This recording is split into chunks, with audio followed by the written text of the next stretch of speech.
name is Dave, I'm 37 years old, and I live inside the Astor Place Cube.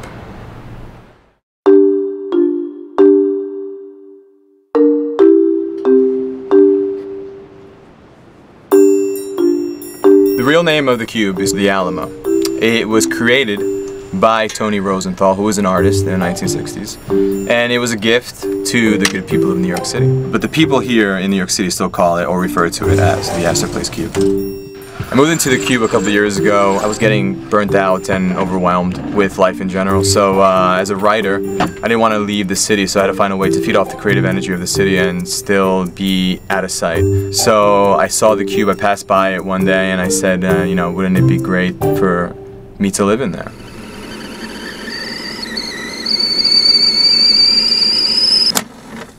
It took me a while to transform this cube into an apartment. This whole cube is made out of rolled steel, and I've covered most of the cube with acoustic foam, which insulates the sound. These shapes that you see over here sticking out, like the one I'm sitting on right now, I use to sit on and also as a step. They're part of the artist design, so when you see them from the outside, they're indented into the cube. Yeah, the cube spins, and people spin it a lot. It's annoying. This is my chemical toilet. And next to the toilet, some more storage. I found this bike frame on the street. Put the chain to it, sit down. There's an alternator behind me, which is hooked up to this car battery, gives it juice, and it lights up the whole place. And it keeps me in shape.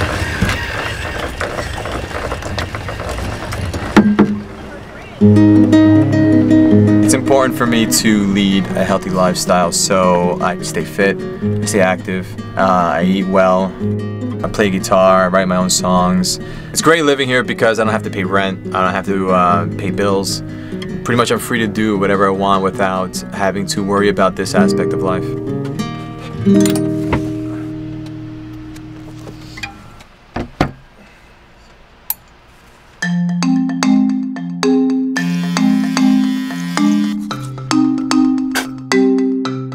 I leave the cube around 3 or 4 a.m. It's the best time not to be seen. Basically do things I have to do, just like, you know, run errands and empty my toilet and take out the trash.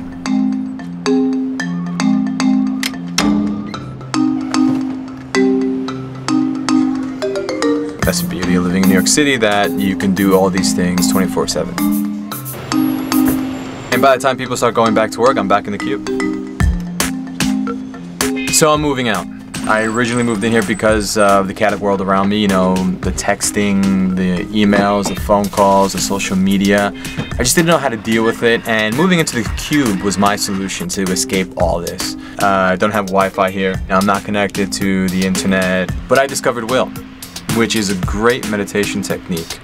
And you can do it anytime, anywhere. It's a 60-second technique, and basically you just power down, you reboot, and you just ready to take on the world. I'm focused, I'm more productive, and I don't have to live in a cube anymore. I have the potential to imagine the unimaginable.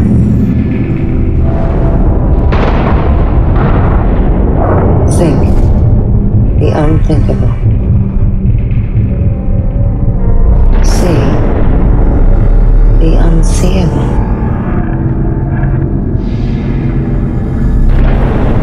With the arsenal of the world's leading technology at my fingertips, I now have the ability to invent the uninventable. Rebranding into its future, Intel has enlisted House of Gaga to collaborate on a project that will showcase technology through creativity at the highest level.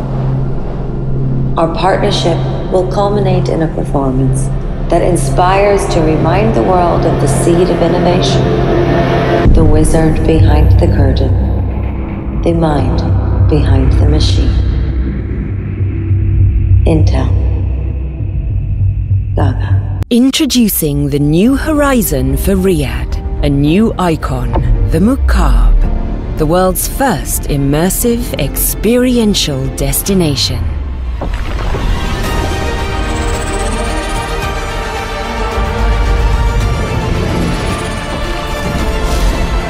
a gateway to another world.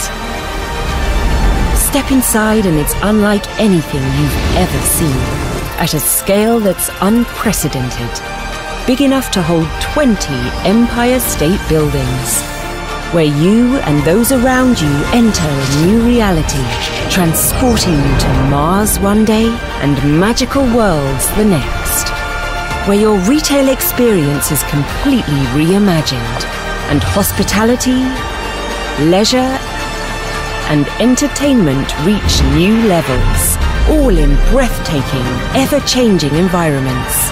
This is the new face of Riyadh. Experience a new horizon. If you sleep on your side, I bet you hate your pillow, and this is why. They might be as fluffy as a cloud, but they just don't support your head. How about trying a pillow that actually supports your head? The Pillow Cube is specifically designed for side sleepers. Unlike other pillows, the Pillow Cube fills your shoulder gap and aligns your spine. Whoa, now I can rest in peace. Side sleepers have a simple problem. When they sleep on their side, they need a pillow that fills their hole. Excuse me? Your pillow hole. It's a square. Oh, that hole. The Pillow Cube is the only pillow that fills the side sleeper gap. It perfectly aligns your spine and head because it's the shape of your pillow hole. I love this pillow. And the reviews from living human beings with skin are even better. Instant relief. So instant. I'm not sore in the morning. Sore. Best sleep of my The life. sleep of the dead. Pillow Cube is a soft and supportive block of 100% antimicrobial memory foam wrapped in a custom quilted cover. The Pillow Cube isn't just a block of everyday foam. Made right here in the USA. Miami is making headway to becoming the second biggest financial district after New York. Aligning with the Downtown Miami Development Authority's aim of making the district the epicenter of the Americas, the area is witnessing the undertaking of massive development projects. The aim is to make the area a business, social, and cultural hub in America by 2025. With the likes of the Miami World Center and a $5 billion renovation to the Miami airport, the city was in the process of building 20 skyscrapers in the year 2022 alone. However, amidst all these mega projects, one skyscraper stands out in the limelight with its unorthodox design and the sheer height of the construction, which is paving the way to make it the tallest building in Miami. Behold, which one's for the TV? Try this, boss. It's Amazon Fire TV Cube with Alexa voice control. It has all your favorite TV shows, movies, and even YouTube. It's easy. Alexa, turn on the TV. Fantastic. Alexa, play the marvelous Mrs. Maisel. Have your first nervous breakdown. Whoopsie.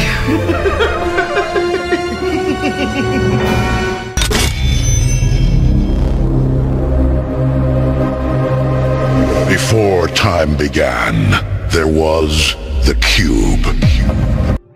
The Waldorf Astoria is set to become a 100-story residential landmark in the city of downtown Miami. Consisting of 9 cubes stacked atop each other, the skyscraper will reach its pinnacle at 1,049 feet, envisioning the possibility of living through the clouds.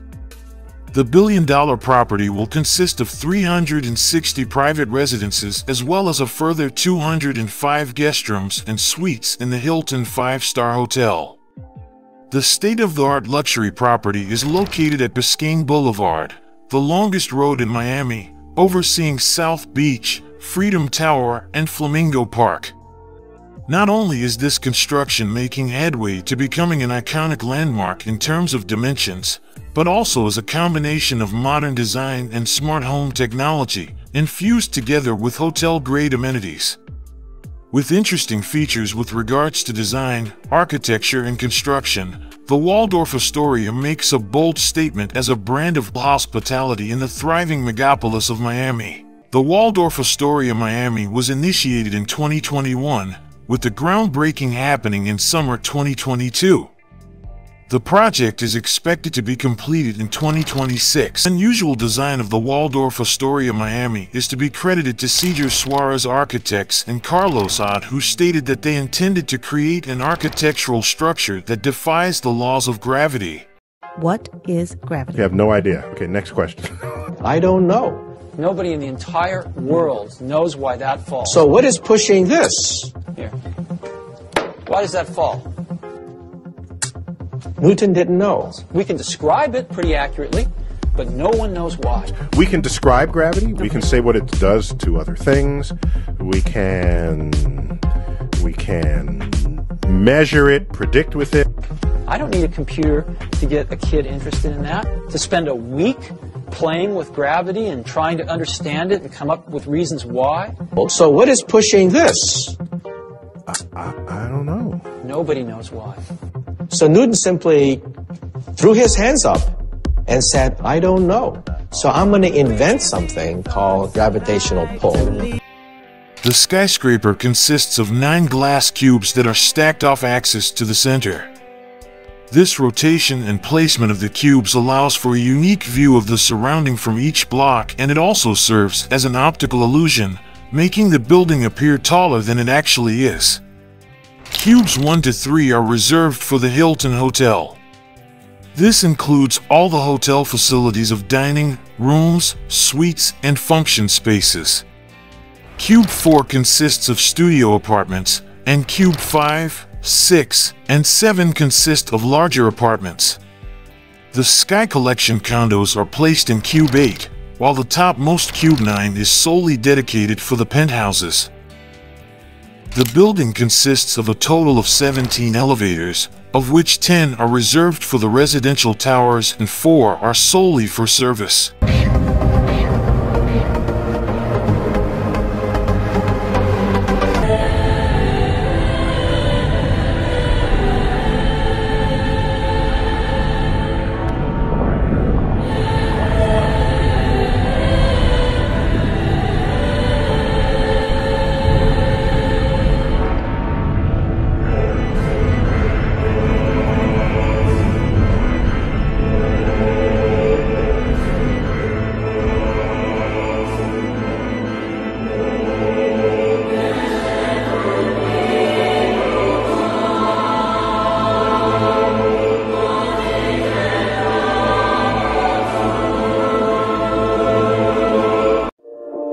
The Memorial Cube was given to the college by friends and family of a student, Dini Leib Ulan, who died in 1972, and that's the date of the sculpture. Over the years, I've seen students come by this work and interact with it.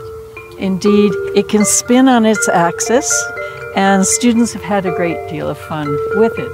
And indeed, the work does invite this kind of play and interaction.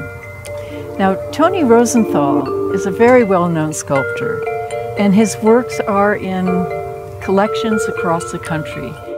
This work is closely related to the most famous work that Rosenthal did, and that is his Astor Place Cube, which is titled Alamo, but everybody calls it Astor Place Cube. This is in the East Village in New York, and it too spins on its axis. So this is sort of the little sister, done 4 years later and done at a half scale of the New York work. PMG is reputed for their involvement in the construction of many high-profile condos, including the Burj Al Arab in Dubai and New York's 111 West 57th Street, which is the world's skinniest skyscraper. Due to the Waldorf Astoria following an unorthodox design, the constructors needed to use additional reinforcement to ensure rigidity and stability. This was achieved by running the pilings of the core of the building 180 feet deep into the ground, thereby ensuring that the building has a strong foundation. This was paramount to the construction as the center holds the building's elevators, and it also needed a rigid design to withstand the adverse weather the region of Florida is notorious for.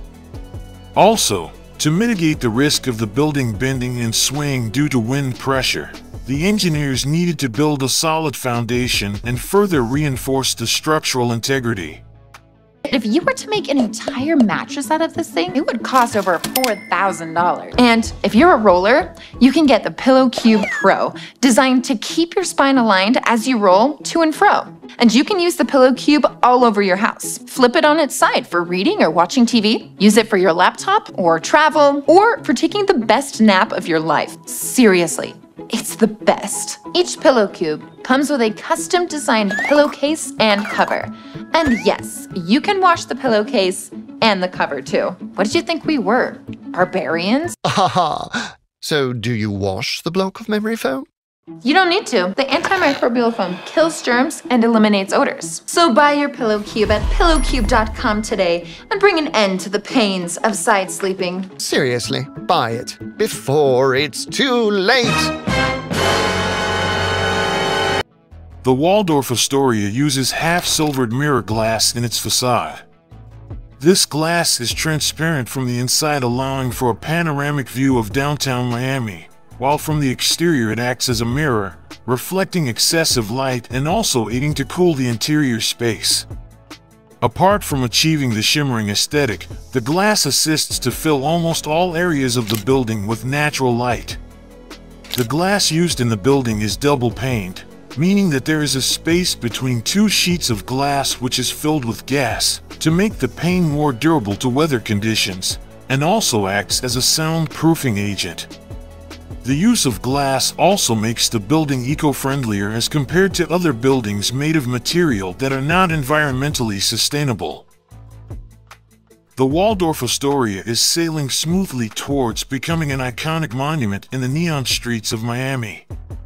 Its innovative design is guaranteed to stand out across the landscape, and even more so vertically with its ambitions of becoming Miami's tallest skyscraper. The combination of the physically gigantic facade together with the futurist designs, technology, and amenities is guaranteed to bring in both visitors and investors to the city of Miami.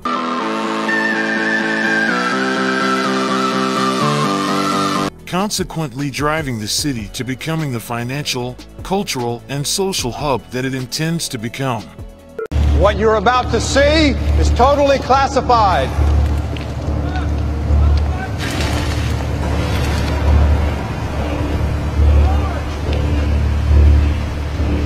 Dear God, what is this?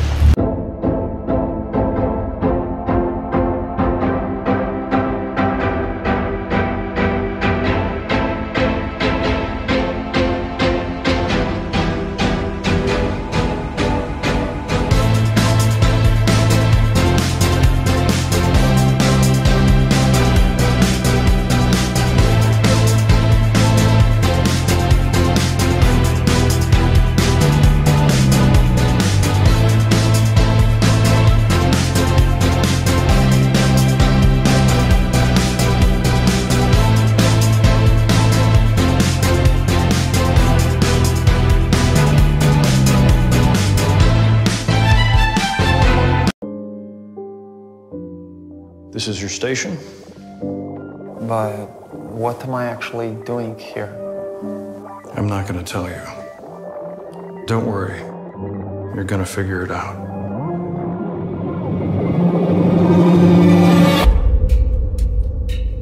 The last time I saw him, he was headed toward Devs. And then he disappears. Something bad happened to him. You know what happened to him. If you came for answers, ask me what you don't know.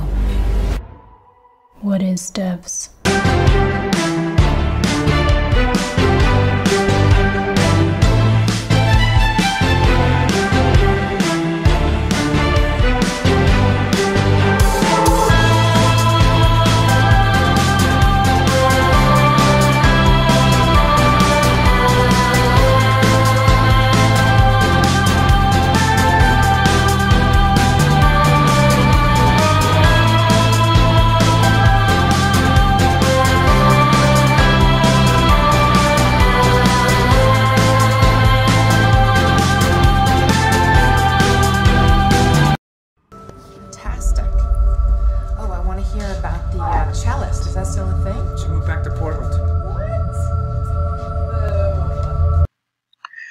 This is what they look like.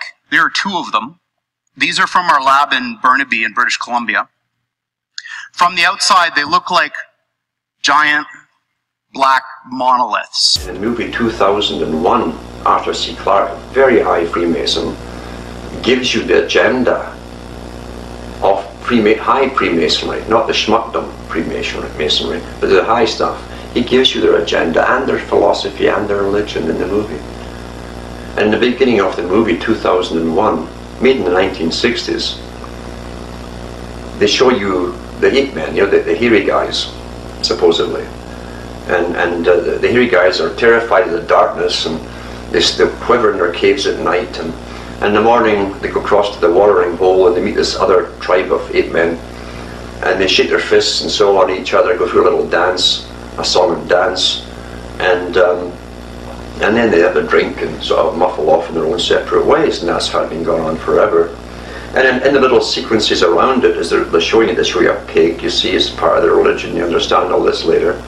And they'll show you a little tree branch shaped like a big snake, you see. And you see all these emblems, but these are actually Masonic emblems, occultic, high occultic emblems. You see all through it. And even though the story eventually goes into space, it starts with these cavemen, and an obelisk comes down, this black obelisk.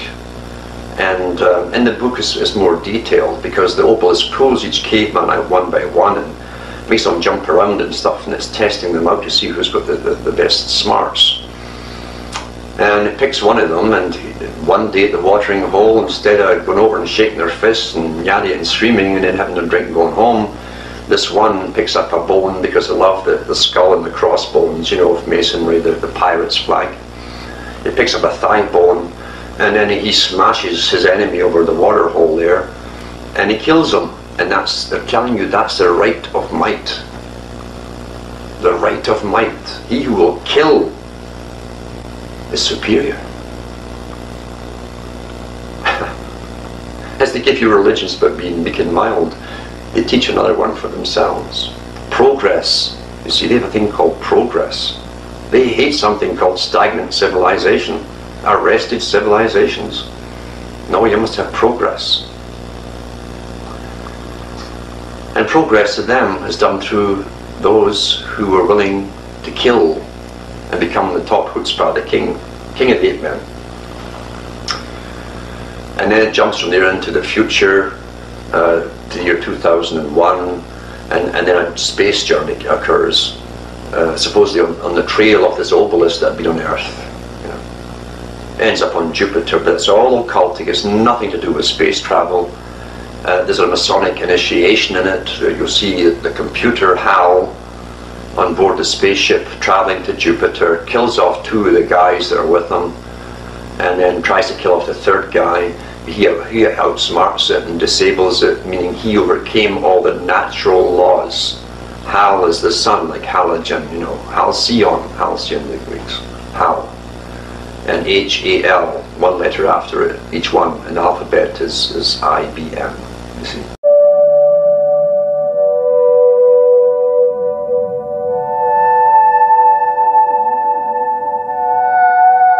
I remember that morning going to the lab, and I was thinking, this is it. This is the last Jeopardy game. This is Jeopardy, the IBM Challenge. Here we go. Brad, if you're ready, make your first choice. Let's take alternate meanings for 200, Alex. 4-letter word for a vantage point or a belief.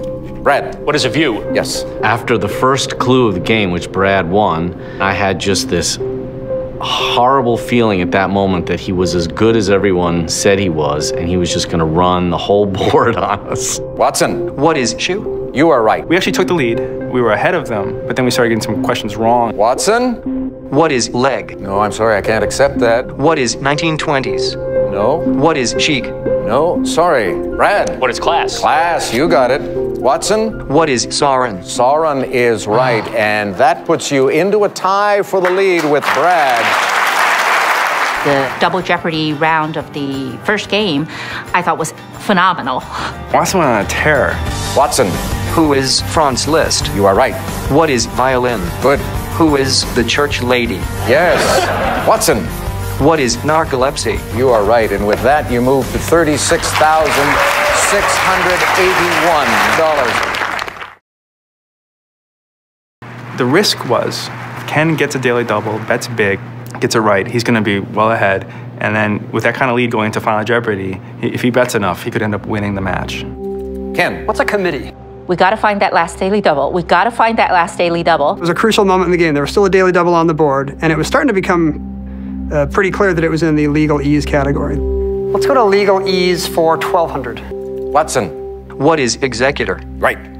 Same category, 1,600. Answer, daily double. That was the moment when I knew it's over. The category is 19th century novelists. What Watson wants to do then is preserve the lead, not take a big risk, especially with Final Jeopardy, because just like for humans, Final Jeopardy is hard for Watson. Now we come to Watson, who is Bram Stoker, and the wager. Hello, 17,973, and a two-day total of 77,147. I would have thought that technology like this was years away, but it's here now. I have the bruised ego to prove it. My past Jeopardy experiences have been great, but they weren't really weighty with this kind of technological, philosophical importance. I think we saw something important today. Didn't really think very much about the implications until later and say, wow, wait a second, this is history. Of course, this whole project is not ultimately about playing Jeopardy. It's about doing research and deep analytics and a natural language understanding. This is about taking the technology and applying it to solve problems people really care about. We're just so excited about all the things we can do with this. I had thought this is the end. When we get there, we're done. And I'm realizing it's just the beginning.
You speak it as I beam, the beam from the eye of Ra. The beaming from the eye is between the pyramid, the capstone, and the rest of the pyramid.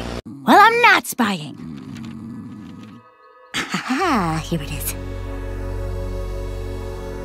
I summon the all-seeing eye to tear a hole into the sky. Reveal to me that which is hidden. Unveil to me what is forbidden.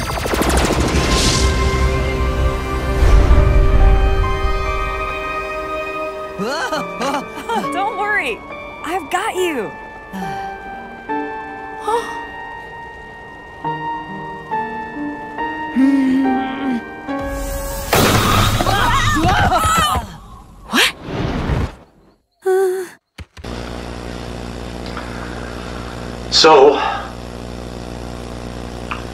So everything is shown to you. It's not necessarily that you understand. It's only necessary that you think you understand. Whenever he comes out of these movies, chomping away there, you know, wow, it's a good movie, what's next? I have no idea what it means.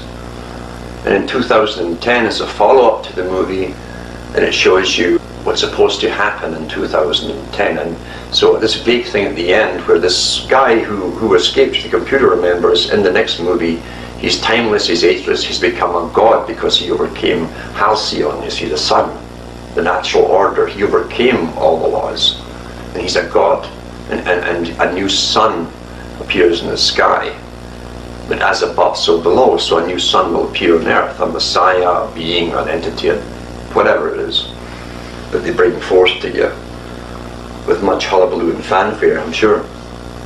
But they're telling you their system, that they show you their religion, from evolution, which is their belief system, both physical and spiritual, because they do believe in reincarnation, but they don't believe that everybody reincarnates. Being down here now is different as it looks. I still have those visuals, those images in my mind, in my head. We're on, as a nation, mission now. Suicide bombers, it happens in Israel on a daily basis. Those are the things we have to be careful of now. We have to watch for now. Do you expect a suicide bomb struck the North Tower of the World Trade Center 1 year ago? Hundreds of people have gathered here at Ground Zero to mark the anniversary in what is expected to be, we tell you that the anniversary ceremony will also include several moments of silence, marking the times that the hijacked jets place roses on the site for a flower arrangement that will be turned into.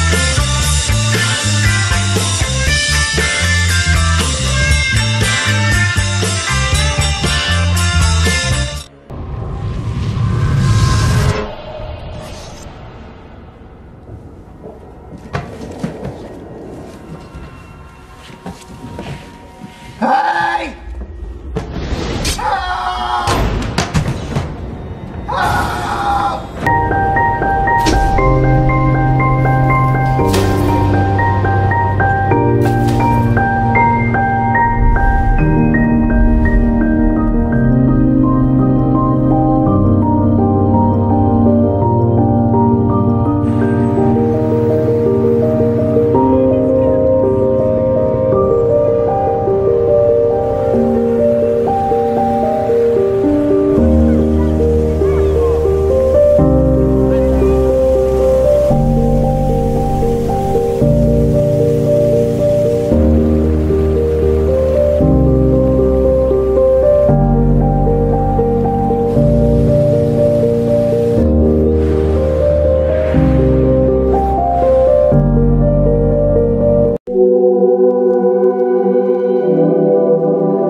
Good morning everybody, hope you guys doing alright. Pedro here. We are in New York, and as I've been here a lot of times, I didn't know what to do this time. And I remember on that video about the hidden places here in New York, in the end of the video it started raining and thunderstorms and I couldn't go to the last place. It's called the meditation room in the United Nations headquarters.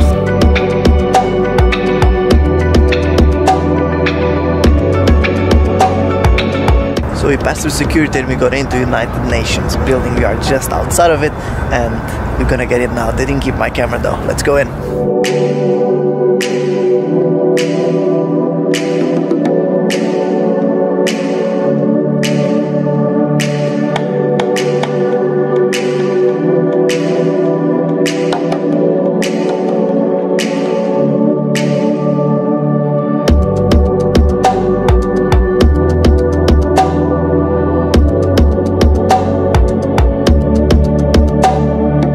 Through the simplicity of this place, people with many faiths can meet here. The light spot hits the surface of the rock as a symbol of how the light of the sky gives life to earth in which we stand. The stone in the middle of the room, you may see it as an altar, empty not because there is no God, but because it's an altar to an unknown God, who man worships in many names and different forms. The block of iron ore weighs about 6.5 tons, and it's a reminder of the endurance and faith in which human endeavor must be based.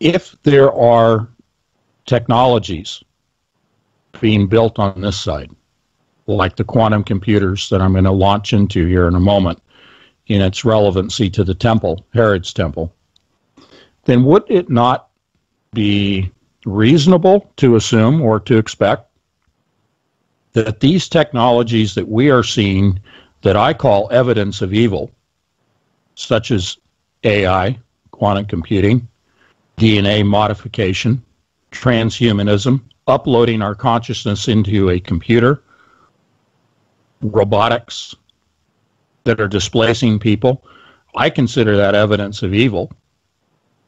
Would it not be reasonable to then assume and expect that those same technologies pre-exist on the other side? I'm talking about the spiritual side. I contend that they must. We've laid out in many shows the process of communication, whether you're talking geomancy or quantum computers, whether you're talking about spiritual rituals, whatever form or device or methodology of communication, it is communication with the other side. You can't separate the spiritual from the physical. The spiritual is here. But if you're communicating with fallen angels, if you're communicating with evil deities, then the information in that communication process that is derived results in the technologies that I would consider to be evil technologies that are not beneficial to mankind, that are detrimental, that are an existential threat to mankind. This is theCUBE, where simple tasks become epic challenges. This is very hard. 7 games, 9 lives, £250,000. Have you got what it takes to beat the cube? On my homepage, you will see a short video clip, but it has a thumbnail of Herod's temple with the quantum chip positioned at the Holy of Holies. And that's my specific point here, folks. The Holy of Holies in the temple itself is a communication doorway, a portal. Now, in the sense of communing with God, it is the Holy of Holies for the communicating with God. But if you look at the blueprint, literally the blueprint of Herod's temple, and this is similar with Solomon's temple, it is similar even with Greek and Roman temples, pardon me. The temples are arranged in a specific fashion so as to enhance the communication, either in the case of the Greeks and the Romans with, their deities, their little g gods, or in the case of communing with God the Creator, who I, as a Christian, consider to be the only God that there is. If the Holy of Holies is placed within the temple in an exclusion zone that is excluded from the exterior, and I want you to focus on that, the exclusion. It is an area of isolation. The Holy of Holies is behind 6-cubit thick walls. A cubit is 1.7 feet. Okay? We're talking about 6-cubit walls. That's 10-foot thick walls. Why would you isolate the Holy of Holies behind thick walls? Well, sure. If you have invaders, you don't want invaders being able to have easy access to your Holy of Holies. But here's one correlation I'm going to offer you that has to do with quantum physics and has to do with specifically the design of D-Wave's quantum computers. The qubits are isolated in a black cube. That cube is constructed of multiple layers of shielding material. The purpose of the shielding is to block electromagnetic waves, energy waves, microwaves, radio waves, gamma rays, even X-rays, from entering that refrigerated environment that's down at around 15 Kelvin. The reason it's so cold is so that they can achieve superconductivity in the materials that they're using in the chipset. And that reduces decoherence. It reduces errors. It maintains the state of quantum entanglement between qubits. Okay? But why the shielding around it also is to maintain that coherence, to eliminate as much as possible any interference from the outside. That is exactly the same scenario that you find with the construction of the 1.7 qubit walls. One qubit is 1.7 feet. It's 6 qubits. It's 10 feet thick, each wall. I offered to you as a design intended to shield the Holy of Holies from the outside, from the influences, as well as for security purposes.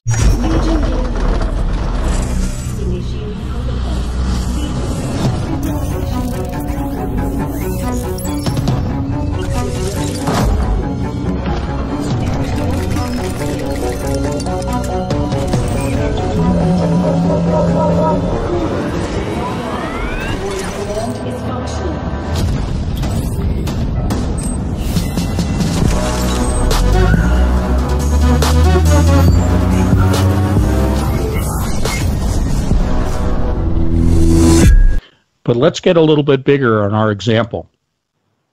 If you're at anthonypatch.com and you look at my homepage, you can see what I'm seeing. Herod's Temple and the chipset. In the magazine, we do a series of overlays that Kev produced for me, of photographs that we explained extensively in the webinars and we are presenting in the magazine.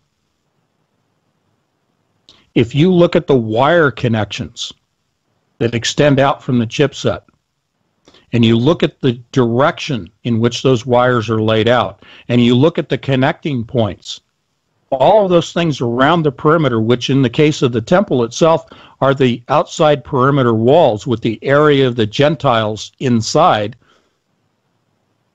looks exactly the same as how D-Wave designed the architecture for their chipset.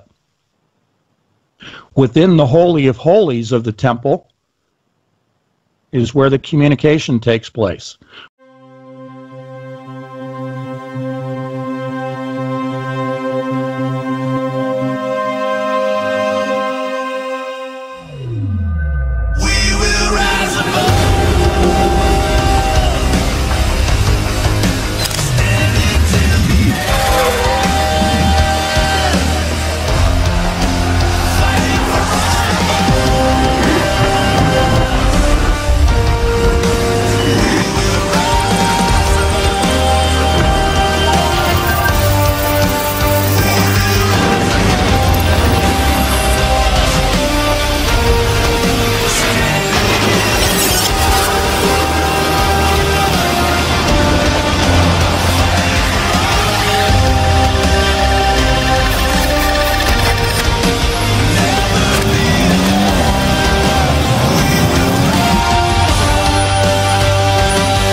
Metal boxes, big black cube. About 10 feet on a side, 12 feet tall. And they are powered, they have a fridge inside them, a refrigerator that cools these chips to almost absolute zero. Just a wisp, a fraction of a degree above absolute zero. Amongst the coldest and most isolated and extreme conditions that humans have ever been able to engineer.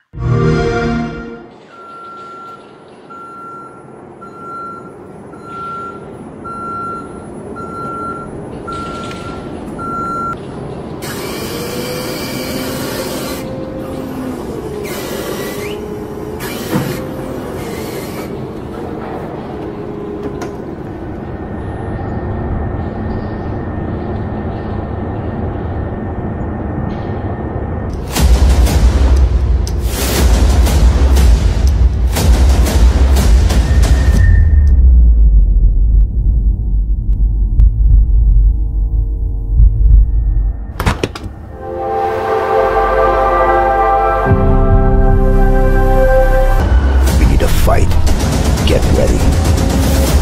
London will be the first city in the world to be made truly safe. And he will take it.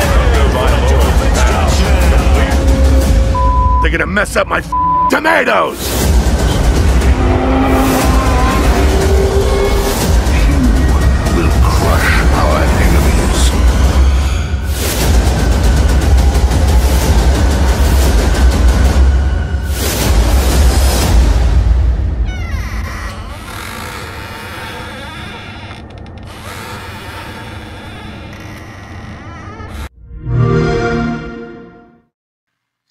These fridges, interestingly enough, which are called pulse tube dilution refrigerators, have a thing called a pulse tube, which emits a sound roughly once per second, which sounds eerily like a heartbeat.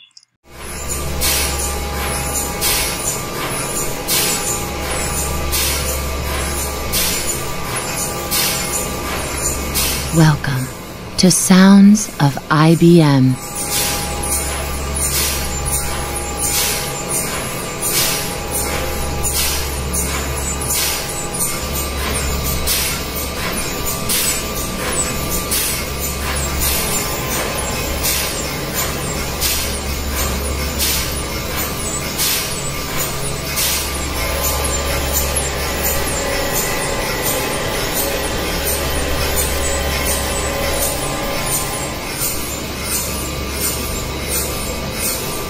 Listen close. So if you have the opportunity to stand next to one of these machines, Listen close. It is an awe-inspiring thing, Right at least for me. Right here. It feels like an altar to an alien god. They really are impressive machines. We think when he made his approach over the North Pole, our gravitational field screwed up his telemetry. He crashed in the ice, probably a few thousand years ago. We shipped him here to this facility in 1934. Call him NBE-1. Well, sir, I don't mean to correct you on everything you think you know, but I mean, that's Megatron. He's the leader of the Decepticons. He's been in cryostasis since 1935. Your great-great-grandfather made one of the greatest discoveries in the history of mankind. Fact is, you're looking at the source of the modern age. Microchip, lasers, spaceflight, cars, all reverse engineered by studying him. NBE-1. This is the only principle you need to understand. Nothing ever happens without a reason. Everything was determined by something prior. They're fanatics. We need the police. You want to take them down? It's impossible. You knew I was going to come here. The sense that you were participating in life was only ever an illusion. Life is just something we watch unfold.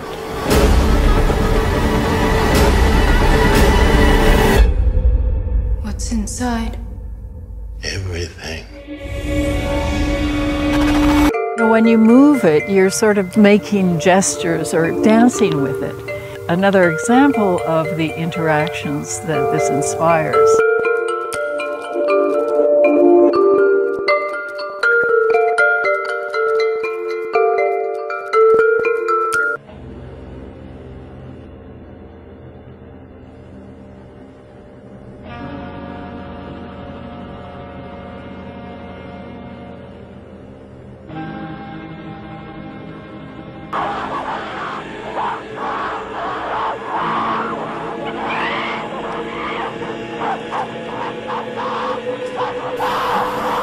That's you and I, as the Masonic Illuminati sees us, as mindless apes, bowing and worshipping their demonic black obelisk of Masonic wisdom and Luciferian light.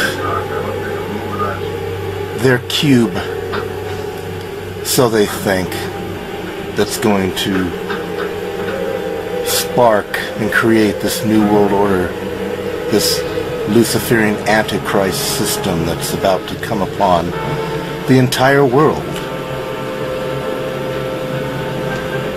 All symbolized by events taking place in our day and age. 9/11. That was one of their events.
Would you like a drink, Doctor? Oh, no, thank you. As a matter of fact, I haven't had breakfast yet. Someone's meeting me in the restaurant.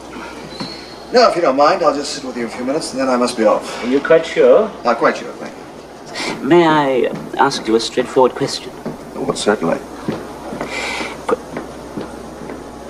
Quite frankly, we have had some very reliable intelligence reports that quite a serious epidemic has broken out at clinics.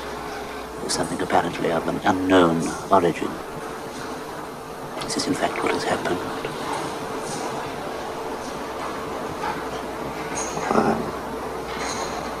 sorry, Dr. Smyslow, but I'm really not at liberty to discuss this. I understand.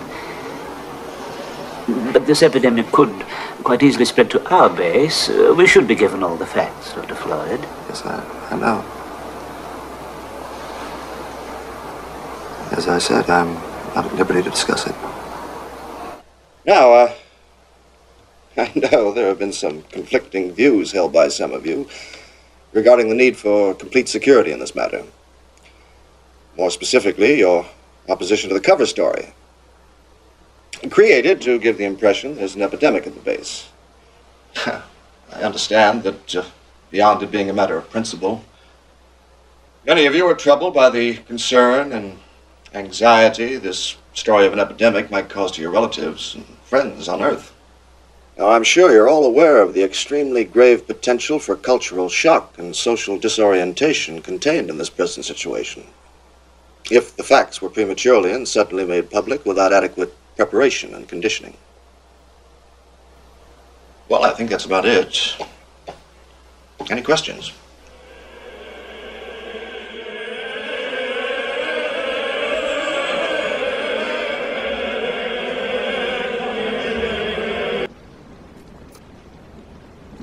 Do you know what I'm talking about? The Matrix. Do you want to know what it is? The Matrix is everywhere. It is all around us. Even now, in this very room. You can see it when you look out your window or when you turn on your television. You can feel it when you go to work, when you go to church, when you pay your taxes. It is the world that has been pulled over your eyes to blind you from the truth.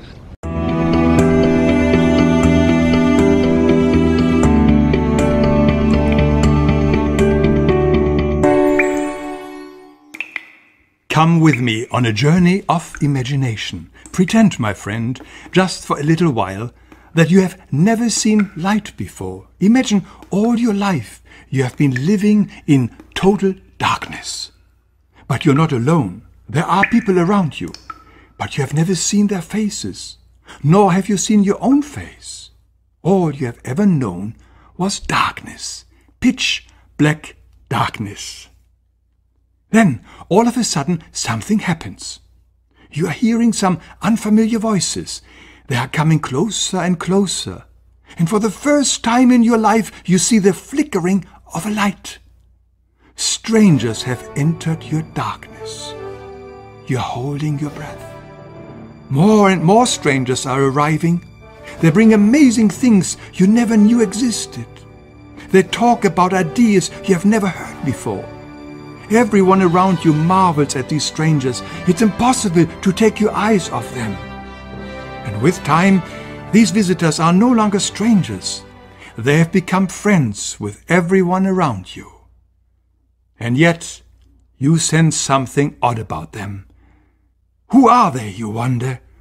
Where do they come from? You need to know. And then you do something amazing, something that no one else around you has ever done before. You stand up and turn around. You are blinded by the light. But soon your eyes adjust. And then you see it.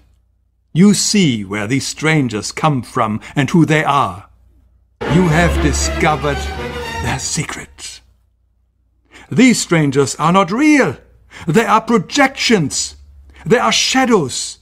It's all an illusion, a trick by some crafty puppeteers. Right now, we're inside a computer program. Is it really so hard to believe? Your clothes are different, the plugs in your arms and head are gone. Your hair has changed. Your appearance now is what we call residual self-image. It is the mental projection of your digital self. This isn't real. What is real? How do you define real? If you're talking about what you can feel, what you can smell, what you can taste and see, then real is simply electrical signals interpreted by your brain. This is the world that you know. We have before us the opportunity to forge for ourselves and for future generations a new world order, a world where the rule of law, not the law of the jungle, governs the conduct of nations. When we are successful, and we will be, we have a real chance at this new world order, an order in which a credible United Nations can use its peacekeeping role to fulfill the promise and vision of the UN's founders. United Nations headquarters, which was built in 1945 and financed largely by John D. Rockefeller. Inside UN headquarters is an ominous meditation room. The custodian of the meditation room is Lucis Trust Company. At one time, the Lucis Trust was located at 666 United Nations Plaza and was formerly named Lucifer Publishing Company. The Rockefeller-funded UN meditation room is 33 feet long and 18 feet wide. 18 feet is 6 plus 6 plus 6. The small, dimly lit, windowless room was built in the shape of a pyramid that is laying on its side. At the center of the room is a 4-foot-high, black, casket-shaped stone slab which weighs 6.5 tons and is extremely magnetic and rests on a concrete pillar. The pillar descends beneath the floor into the bedrock and taps into the Earth's hyperdimensional energies to induce a state of altered consciousness. Not far from the meditation room is the United Nations Security Council chamber. This is the emergency room of the UN, where the world leaders meet when there is a threat to peace. They decide the fate of nations. Even though Israel has over 200 uninspected nuclear weapons and has violated dozens of resolutions, no sanctions are ever imposed because of the United States' veto powers. Notice the giant mural that towers over the Security Council room. The central focus of the UN mural is the phoenix bird that has risen. The phoenix bird is a symbol of Lucifer. Egyptians believed that the phoenix symbolized a god who rose to heaven in the form of a morning star like Lucifer after his fire immolation of death and rebirth. Notice that the phoenix bird is not standing above his own ashes. He is standing above his old skin. Like a snake, he has shed his old skin and is revealing himself as God at the center of the mural. At the top left, there is a church steeple without a cross. The missing cross symbolizes the death of Christianity. Below, a woman receives the rays of the sun god, while the man in front of her plays Pan's flute. To their right are two pyramid symbols and people joined together by a long blue serpent-like cloth. Below the risen phoenix, a sword is driven through a dragon beast. This represents the killing of old beliefs and religions that depicted Lucifer as a beast. The New World religion worships him as beautiful. Behind the phoenix, the ghostly figures of the walking dead are stepping into a void. They symbolize depopulation.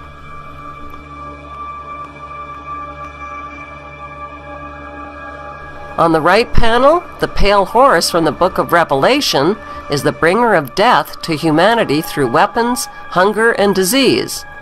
The man is releasing him. The chained black man represents slavery, while the top panel of the mural shows a technologically advanced white race who control industry, art, and science.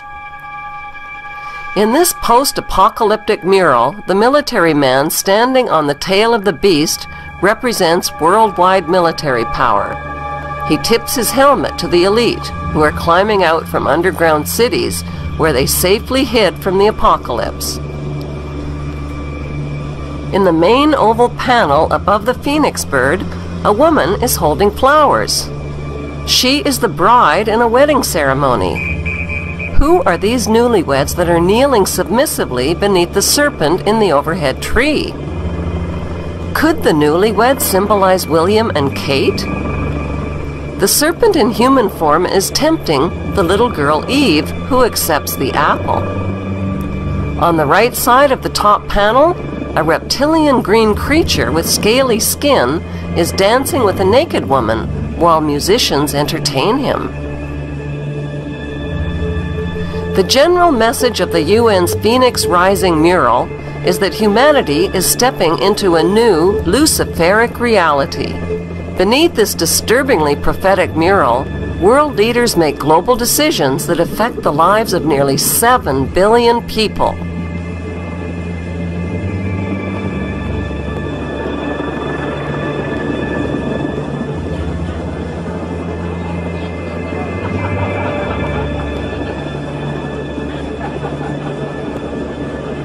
What's hard for most people to grasp is that our elected government leaders are involved in an apocalyptic scheme to enslave the masses under a world government dictatorship.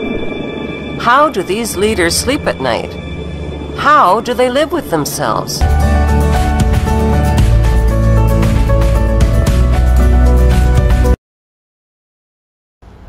The idea of a bioterrorist attack is kind of the nightmare scenario because they're a pathogen with a high death rate would be picked. Now, the good news is, I'm not trying to depress you, it's tough enough right now, most of the work we're going to do to be ready for pandemic 2, I call this pandemic 1.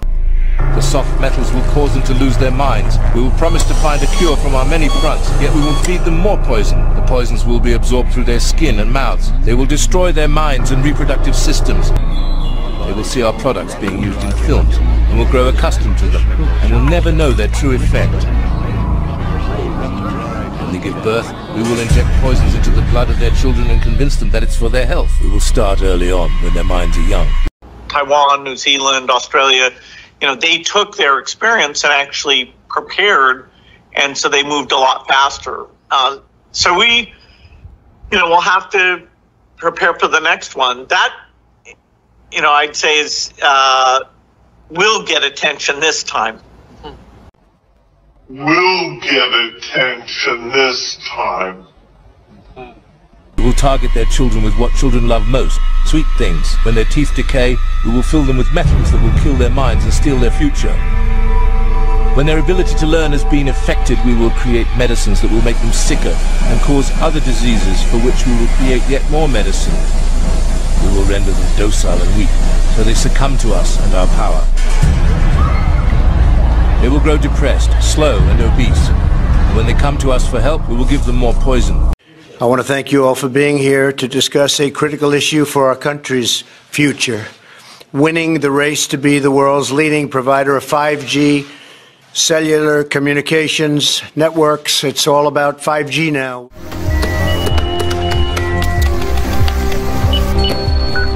Check. Check. Okay, Neville.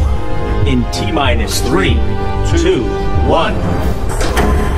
Ready to launch. Hit the button.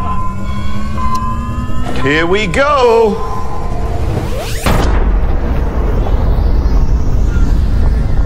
It's working. It's working.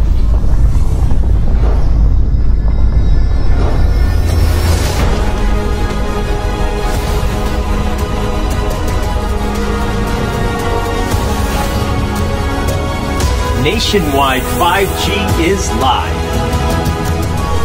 Yeah. And we're just getting started. And wait until they see what's next. We will use fear as our weapon. We will establish their governments and establish opposites within. We will own both sides. We will always hide our objective, but carry out our plan. They will perform the labor for us, and we shall prosper from their toil. Our families will never mix with theirs. Our blood must be pure, always, for it is the way. We will keep them separated from the oneness by dogma and religion. We will control all aspects of their lives.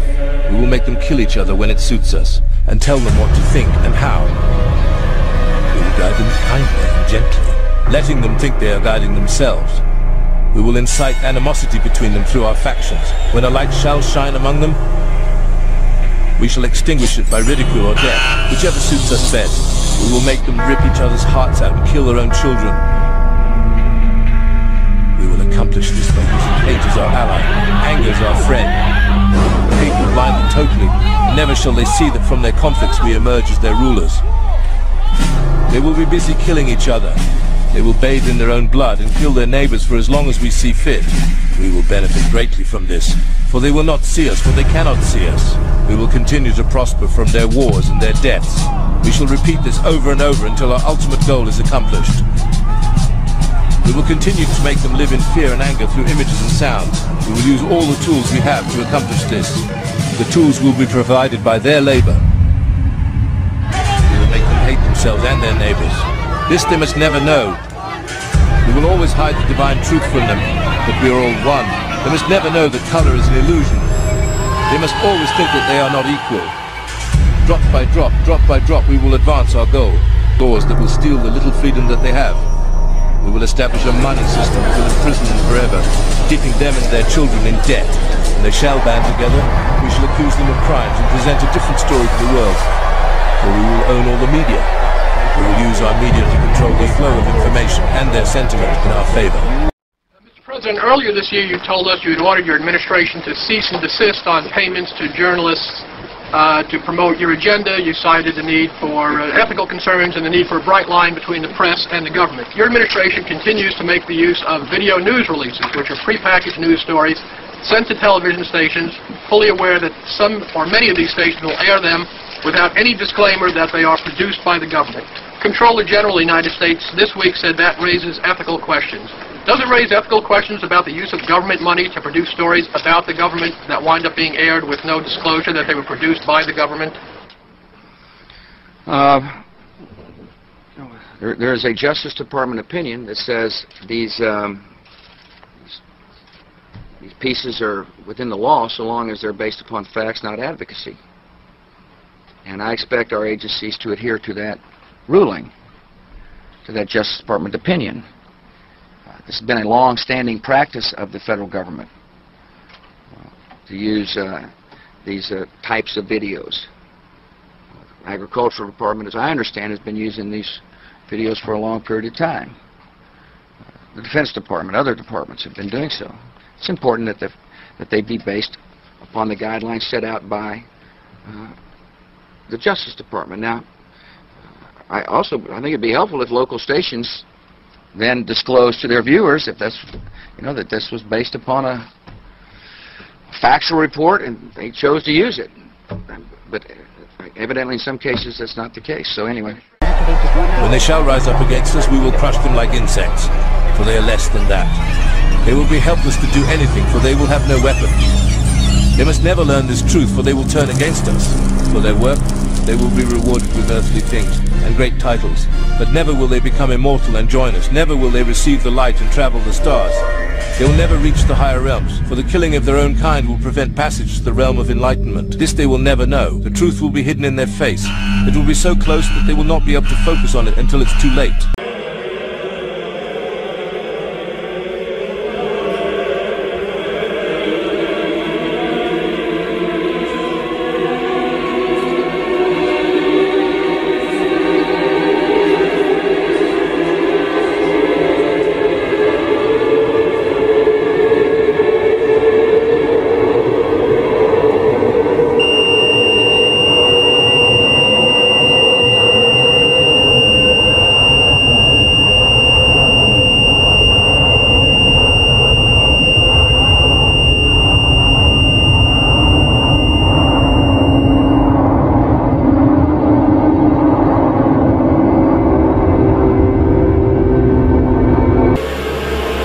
The Hilton Hotel, you can see it in the movie 2001: A Space Odyssey. Blatantly, just there it is, put there in the Hilton Hotel in space. They both check their watches. So they're telling you a little time story right there, how this is all dealing with time. And remember now, the original script was dealing with Saturn, not Jupiter. And Saturn deals with time. When you look at the original Millennium Hotel that was built in front of the Twin Towers, it's an obelisk.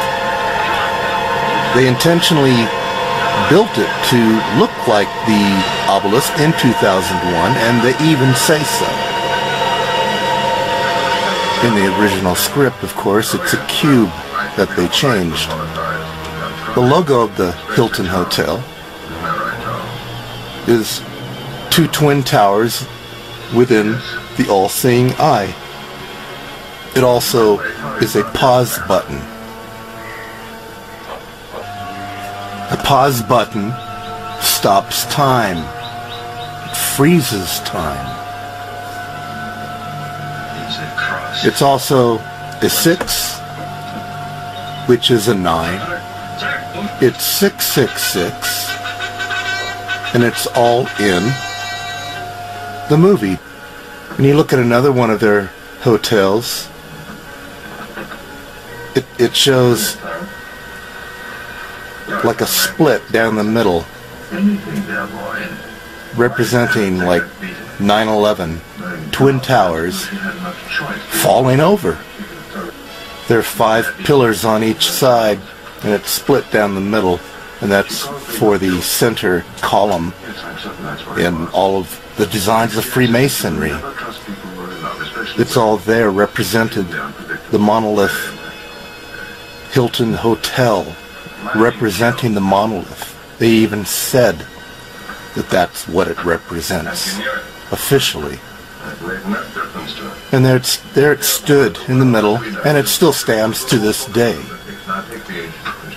The monolith, the center invisible pillar cube that survived the disaster. Well, now, I found this footage on YouTube. It was shot by somebody else. And what I found interesting is he shot it from the Hilton Millennium Hotel that's built in the shape of the monolith from 2001. Still standing to this day.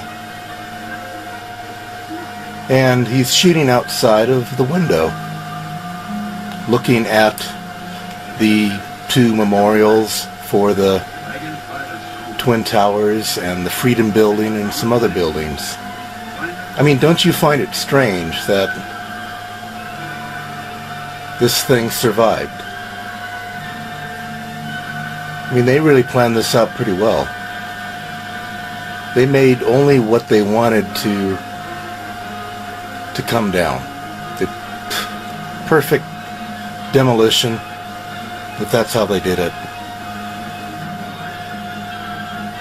Intentionally making sure that this monolith cube represents their Illuminati wisdom, which is that small center. If you look at Masonic pictures of the 2 columns, you'll see in the middle there's this, you know, there it is, this little smaller column or cube or monolith or obelisk right there. And this is how they brought it in. The Freedom Tower represents this wisdom, this new world order that they want to bring upon all of us. I've read it's supposedly supposed to be 1,776 feet tall. Now, I don't know if that's true. I don't know how to confirm that, but looking on the internet, this is what I've read, this is what I've seen. Now, if that is the case, they are most definitely not referring to America's birth of 1776, but to the Illuminati's birth of 1776, because that's who they are, and that's who did this. And also, in the same video, look at these memorials to the 2 towers, the 2 twin towers here. Look at those things. They're square holes in the ground. There you got waterfalls running on the sides, and in the center is like another black hole, cube, square, black pit. Oh yes, so grand will the illusion of freedom be that they will never know that they are our slaves. When all is in place, the reality that we have created from them will own them. This reality will be their prison. They will live in self-delusion. When our goal is accomplished, a new era of domination will begin. Their minds will be bound by their beliefs, the beliefs we have established from time immemorial. But if ever they find out that they are equal, we shall perish. This they must never know. If they ever find out that together they can conquer us, they will take action. They must never ever find out what we have done, for if they do, we shall have no place to run, for it will be easy to see who we are once the veil has fallen. I believe if you go to these places, I'm sure it just sucks energy like a vampire from people's hearts and souls and minds. I'm sure it leaves you with a dead feeling inside. These memorials aren't normal. They're not right. This is evil stuff. There you go. The Freedom Tower. Oh man.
you.